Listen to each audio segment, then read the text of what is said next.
In an ideal world, people would be free to be able to be creative, to be innovative, and to come up with new ideas, and to be able to share those new ideas so that we can determine how they can best be applied, so we can determine how they can best be utilized and shared, but be able to do that in a way that there's an assurance that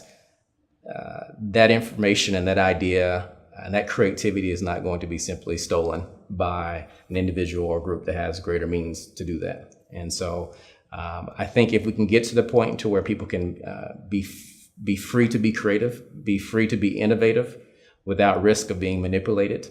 that it's only going to benefit society as a whole. A perfect world where intellectual property and social justice are working hand in hand would be a world where intellectual property creators were able to earn a living doing what they do. A world where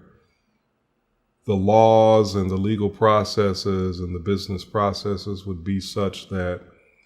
they would be able to not just earn a living,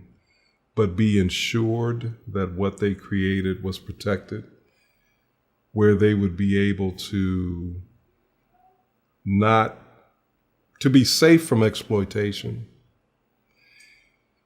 It would be a world in which intellectual property would be used to transform lives, to give people new opportunities, to give them the ability to change their lives, to make their lives better. But I think that a perfect world where intellectual property and social justice are working together would also be a world that encourages the creation of conscious raising kinds of creations in whatever form. I believe personally that coming out of the African American community, some of the strongest